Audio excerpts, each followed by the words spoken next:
ऐसा लगा अंत में बताइएगा जरूर। अरे बहू, चाय ले ले, उठ जा बेटा। अरे मम्मी रहने देती ना, मैं उठ तो रही थी। अरे कोई बात नहीं, खाने में क्या बनाना है वो बता दे। देख लो माँ, कुछ भी जो ये कहे बना लेते हैं। बेटा, मैंने तो जो सब्जी थी वो काट दी है, तू बस रोटियां बना लेना। ये हर रोज सुबह का सीन था ममता के ससुराल का। एक दिन पड़ोसन कहती है, अरे बहन जी, सारा दिन काम करती रहती हो, थकती नहीं क्या आप? बहू क्या करती रहती है सारा दिन? अरे वो भी कुछ ना कुछ करती ही रहती होगी। अब इतनी भी बूढ़ी तो नहीं हूं मैं जो बैठ जाऊं कि सामने काम पड़ा है और मैं बैठ ही रहूं। अरे लेकिन बहू की तो आदत खराब हो जाएगी जब सारा काम आप ही कर दोगी। अरे ठीक है ना, कम उम्र में हमारी भी शादी हुई थी। अब आजकल के पढ़ने लिखने वाले बच्चों को सारी जिम्मेदारी लेने में भी तो वक्त लगता है। बहू है तो क्या हुआ, मेरी बेटी की उम्र की ही है ना। एक उसे भी देख लो, चाय बनाने के सिवा आता ही क्या है। ममता से सारी बात करती है। हाँ, मम्मी जी ही ज्यादा काम करती हैं, इसमें कोई दो राय नहीं है। लेकिन मैं भी क्या करूं, ऑफिस और घर के बीच जो वक्त मिलता है उसी में काम कर लेते हैं, है ना। दिन बीत रहे थे। सास बहू के बीच की बॉन्डिंग अच्छी थी, लेकिन जब बहू माँ बनती है तो जो थोड़ा बहुत काम किया करती थी वो भी छोड़ देती है। बहू, ये ले, तेरे लिए बनाया है। इसको खाने से बच्चा और तू दोनों स्वस्थ रहेंगे। ठीक है माँ जी। माँ जी, वो बच्चे के लिए गद्दे जो सूख रहे हैं ना छत पर, जरा ले आइए ना। तभी वहां पति आ जाता है। अरे माँ रुको, मैं ले आता हूँ, तुम मेरा खाना लगा दो। माँ किचन में चली जाती है। पता है, बगल वाली डॉली है ना, वो लोग हमारी साइड के हैं। उसकी सास ने तो उसकी हड्डियों को मजबूत करने वाले लड्डू बनाए हैं। उसे भी बच्चा हुआ है ना। पता नहीं मम्मी जी क्या पानी सा उबाल कर दे देती है, मैं तो बस वही खा लेती हूँ। अरे तो तुम्हारे साइड बनता है तो तुम अपनी माँ से बोल दो, वो बना देंगी। आहा, माँ की तबीयत ठीक नहीं रहती, तुम जानती हो ना, कैसे बनाएंगी वो। अरे क्या हो गया सासू माँ को? कल तक तो फेसबुक में किटी की फोटो डाल रही थी। अच्छा अच्छा, चुप रहिए। डॉली की सास ने मनाया है, तुम लोगों का भी तो फर्ज बनता है। तभी वहां सास आ जाती है। ये ले बहू, गर्म पानी की बोतल। गर्म पानी पीने से पेट अंदर हो जाएगा। नहीं नहीं माँ जी, गर्म पानी पीने से प्यास नहीं बुझती। अरे पी लेना बेटा। वो बगल वाली डॉली को तो जानती है ना, जो तुम लोगों के साइड की है। तेरे साथ ही उसका भी बच्चा हुआ था। बेचारे का कोई ख्याल रखने वाला नहीं, सारा काम करती है और रात में बस एक लड्डू खाकर सो जाती है। पेट तो लटक ही गया है और बच्चा तो कितना कमजोर सा है उसका। अच्छा माँ, क्या बात है, डॉली की ये हाल है? क्यों मैडम, क्या कहना है आपका?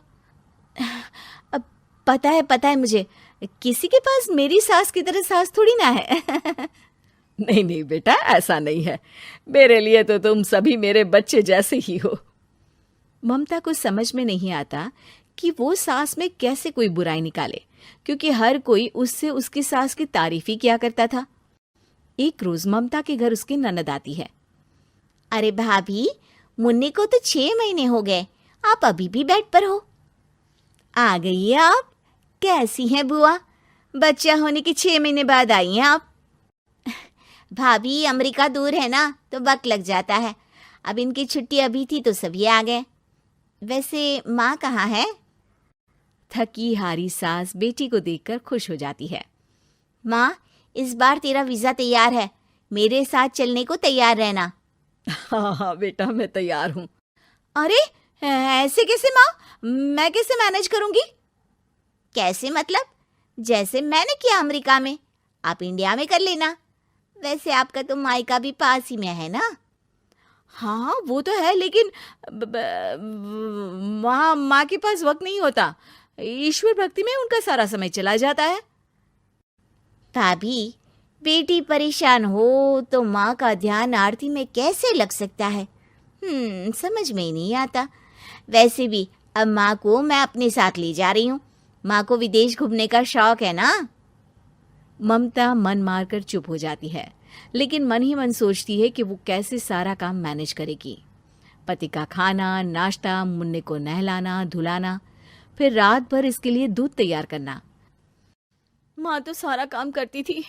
हे भगवान, ना भाई ना। क्या हुआ भाभी? क्या सोचकर ना भी ना कर रही हो?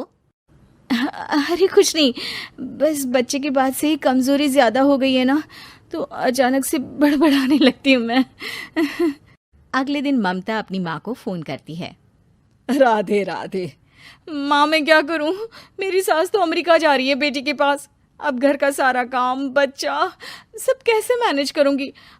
तू आ जाना माँ कुछ महीनों के लिए मेरे पास। अरे ना ना ममता, मेरे बस की बात नहीं है काम धाम। अरे तू तो जानती है ना, मैंने तो तेरे भाई की शादी भी गरीब गांव की लड़की से इसीलिए ही की थी कि वो चुपचाप घर का सारा काम करे। वैसे भी अब तो आदत भी नहीं रही मेरी काम करने की। ममता को माँ पर बहुत गुस्सा आता है। ठीक है माँ, देख लूंगी मैं, लेकिन मेरी मुसीबत के वक्त आप मेरा साथ नहीं दे रही है। अब भूल जाना मुझे। ममता गुस्से में आकर फोन रख देती है और रोने लगती है, लेकिन बेचारी करे भी तो क्या। अब सास और ननद दोनों घर का काम करते, नेहा आराम करती, लेकिन अब आराम में भी उसे चिंता रहती। और फिर वो दिन भी आ जाता है जब ननद का जाने का वक्त आ जाता है। भाभी मैं जा रही हूँ, अपना और मुन्ने का ख्याल रखना। ममता सास को देखती है और गले लगकर रोने लगती है।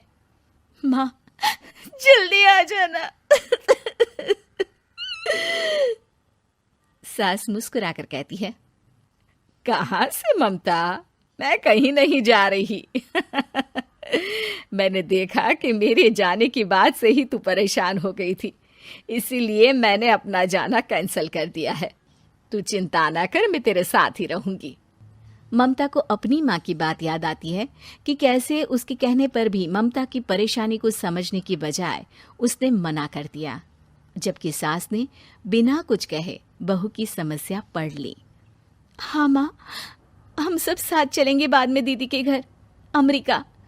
आज से आप रानी बनकर रहना और मुन्ने को देखना। मैं समझ चुकी हूँ कि मेरा फर्ज क्या है।